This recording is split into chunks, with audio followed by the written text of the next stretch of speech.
What started as a fascinating SeaWorld performance turned into a nightmare when trainer Steve Aibel was suddenly dragged underwater by Kyra, a powerful orca. The shocking attack left audiences horrified and raised pressing questions about the dangers trainers face when performing with orcas. But this wasn't an isolated incident. Around the world, orcas seem to be becoming increasingly aggressive. Today, we dive into a brutal orca attack that shocked the world. Steve Aibel was no stranger to the risks of working with orcas. As one of SeaWorld's most experienced trainers, he had spent years building bonds with these majestic creatures, mastering their behavior, and performing awe-inspiring routines for captivated audiences. Known for his calm demeanor and dedication, Aibel had earned the trust of both his colleagues and the animals under his care. Yet, no amount of experience or preparation could have prepared him for the horrifying events of that fateful day. It was a sunny afternoon at SeaWorld, and the stadium was packed with families eagerly awaiting the star-studded orca performance. Children leaned forward in anticipation as trainers, including Aibel, stepped onto the platform to greet the crowd. The massive orcas, with their sleek black and white bodies, glided effortlessly through the water, exuding both grace and power. The show began with synchronized leaps and spins, drawing gasps and cheers from the audience. Aibel, working closely with an orca named Kyra, moved through the carefully choreographed routine. Kyra, a 22-foot-long orca weighing nearly 12,000 pounds, had been a part of SeaWorld's shows for years. While she was known for her playful nature, she had occasionally exhibited signs of restlessness, a behavior Aibel had grown accustomed to managing. However, on this particular day, there was an edge to her movements, a subtle tension that Aibel couldn't ignore. As the performance reached its climax, Aibel prepared for the signature finale, a daring interaction in which he would dive into the pool and perform alongside Kyra. The audience erupted in applause as he signaled Kyra to approach. She swam gracefully toward him, her massive shadow gliding beneath the surface. But as Aibel entered the water, the situation took a terrifying turn. Without warning, Kyra's demeanor shifted from cooperative to aggressive. Instead of following her usual routine, she lunged toward Aibel, her powerful jaws clamping onto his leg. The suddenness of the attack left him no time to react. In an instant, Kyra dragged him beneath the surface with overwhelming force. The cheers of the audience turned to gasps of horror as they realized something had gone wrong. Underwater, Aibel struggled to free himself from Kyra's grip. The orca's immense strength was impossible to counter, and the trainer's years of experience seemed futile against the raw power of the animal. The water churned with Kyra's thrashing movements, creating a chaotic swirl that made it nearly impossible for Aibel to orient himself. Above the surface, the other trainers sprang into action. Shouting commands and using emergency tools, they tried to distract Kyra and coax her into releasing Aibel. Some trainers threw fish into the water, while others used whistles and hand signals in a desperate attempt to regain control of the situation. The scene was one of chaos and urgency, with every second feeling like an eternity. For what felt like minutes, but was likely only moments, Kyra kept Aibel submerged, her grip unrelenting. Finally, after repeated efforts by the trainers, she released him, allowing him to surface. Aibel, gasping for air and bleeding heavily, was quickly pulled out of the water by his colleagues. The audience watched in stunned silence as paramedics rushed to his aid, their faces pale with the realization of what had just occurred. Aibel was rushed to the hospital with severe injuries, including multiple lacerations and a fractured leg. While his physical wounds were treated, the psychological scars of the incident would take much longer to heal. For Aibel, the attack was a devastating reminder of the inherent dangers of working with wild animals, no matter how well-trained or seemingly familiar they might be. The incident sent shockwaves through SeaWorld and the broader marine park industry. Questions about the ethics of orca captivity, which had been simmering for years, were now thrust into the spotlight. Critics argued that confining such intelligent and powerful creatures to artificial environments was not only cruel, but also dangerous for both the animals and the trainers. SeaWorld conducted an internal investigation into the incident, examining everything from Kyra's health records to the training protocols in place. While the park maintained that safety measures had been followed, The attack reignited public debate about the risks of keeping orcas in captivity. Animal rights organizations pointed to the incident as yet another example of why orcas should not be used for entertainment. It was a calm and sunny afternoon in the Bay of Biscay, where the yacht sea breeze was cutting gracefully through the gentle waves. The crew, a small team of seasoned sailors, was relishing the tranquility of the open sea. With the French coastline fading into the horizon and the ocean stretching endlessly ahead, the day seemed perfect for a leisurely voyage. Spirits were high as the yacht glided over the water, its sleek white hull shimmering under the summer sun. Unbeknownst to the crew, danger was lurking just beneath the surface.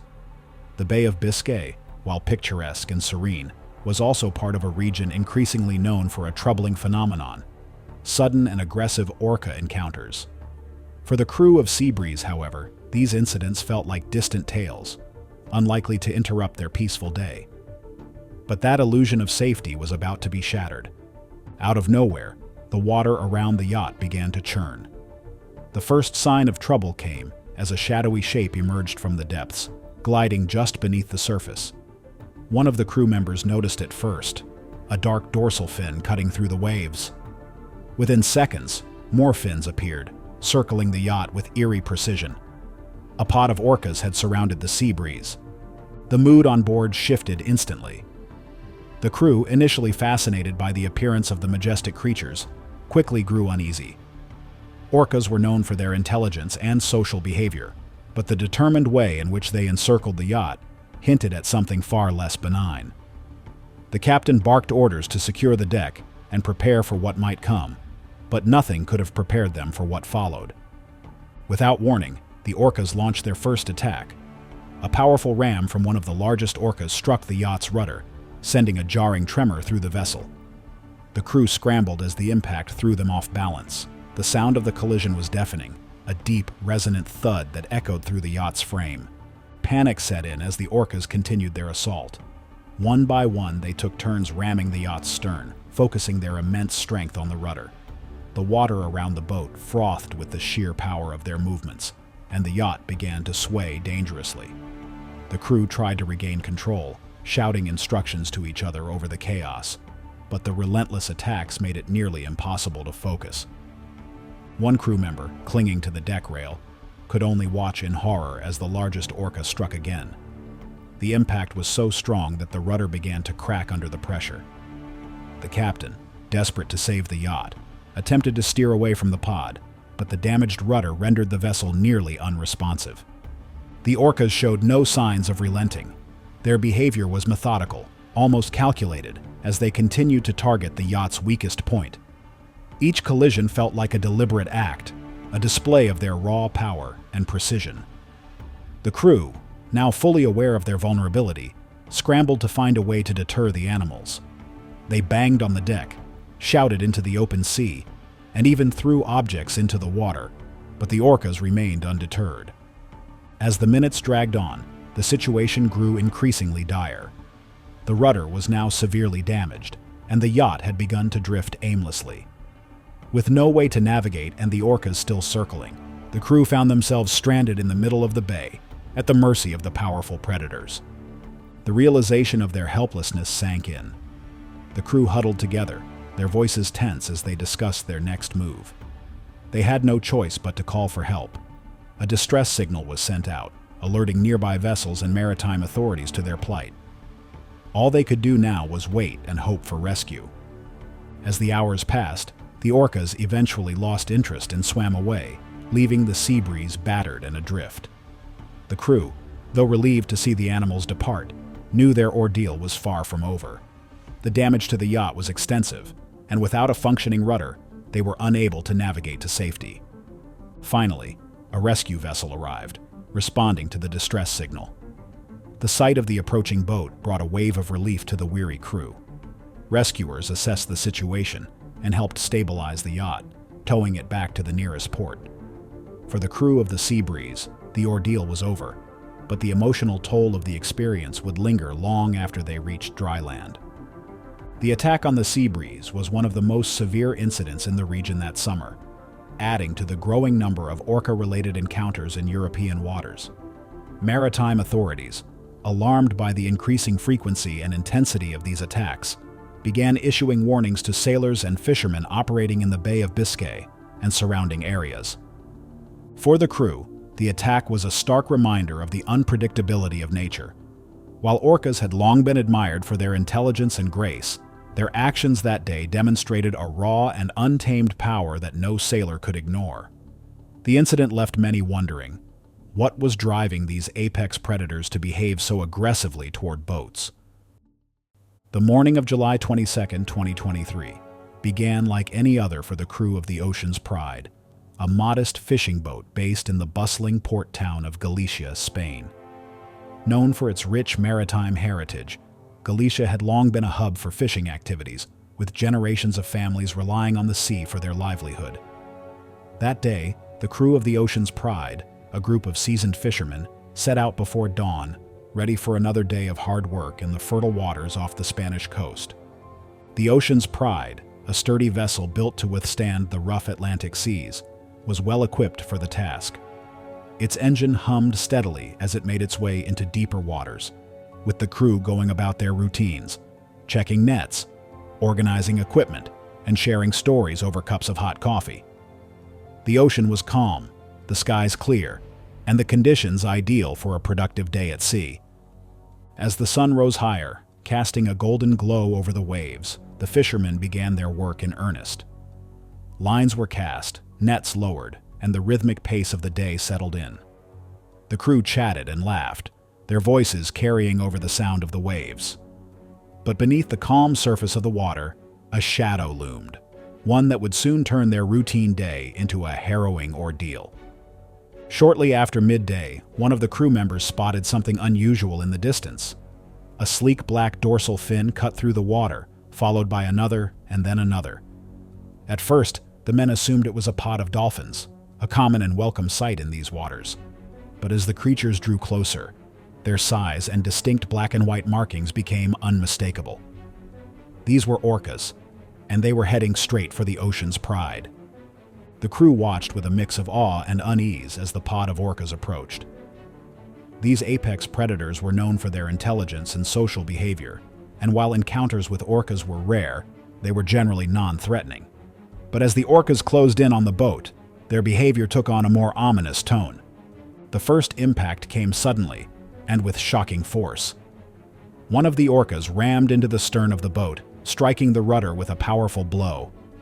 The crew was thrown off balance as the vessel rocked violently, the sound of the collision echoing through the hull. A second strike followed, then a third, as more orcas joined in, targeting the rudder and propeller with unnerving precision. Panic erupted among the fishermen as they scrambled to make sense of what was happening. The captain shouted orders, trying to maintain control of the boat, but the repeated impacts made it nearly impossible. The orcas were relentless, circling the vessel and taking turns ramming into its stern. The water churned with their movements, and the once calm sea was now a scene of chaos. The damage to the boat quickly became apparent. The rudder was bent and unresponsive, leaving the Ocean's Pride unable to navigate. The propeller, a critical component of the vessel's propulsion system, had also been damaged, reducing the engine's effectiveness to almost nothing. Stranded and at the mercy of the orcas, the crew faced a dire situation. As the attacks continued, the fishermen's fear grew. They banged on the sides of the boat, shouted, and even threw objects into the water in a desperate attempt to deter the orcas. But the animals seemed undeterred, their behavior methodical and coordinated.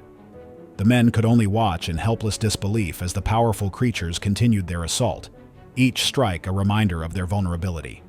Minutes felt like hours as the attack dragged on. The crew huddled together, their voices tense as they discussed their options. With the boat disabled and no immediate way to escape, they decided to send out a distress call.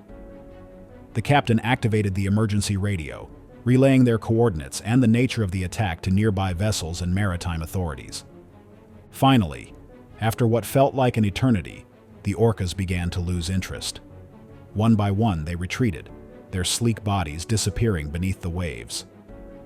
The crew watched in stunned silence as the pod swam away, leaving behind a battered and immobilized boat. The Ocean's Pride was still afloat, but it was clear that it wouldn't be able to make it back to port on its own. Hours later, a rescue vessel arrived in response to the distress call. The sight of the approaching ship brought a wave of relief to the shaken crew, who had spent the intervening time assessing the damage and trying to keep the boat stable. The rescuers helped secure the Ocean's Pride and began towing it back to the safety of the harbor. For the crew of the Ocean's Pride, the attack was a terrifying and humbling experience. While they had heard stories of orca encounters in the region, they never expected to be caught in one themselves. The damage to the boat was extensive, requiring costly repairs, but the emotional toll of the ordeal was just as significant. The attack was yet another incident in a growing pattern of orca aggression in the waters off Spain and Portugal. Marine biologists and researchers already investigating similar cases added the Ocean's Pride encounter to their data, searching for clues to explain the behavior of these typically non-aggressive animals. Theories ranged from environmental stressors, such as declining fish populations, to social learning within orca pods, where younger animals mimicked the actions of older ones. For the maritime community, the attack was a sobering reminder of the risks involved in navigating these waters. Fishermen and sailors began taking additional precautions, including modifying their routes and avoiding known orca hotspots. Maritime authorities issued warnings and guidelines, urging vessels to report any orca sightings and to maintain a safe distance from the animals whenever possible. If you enjoyed this video, watch our next one shown on screen.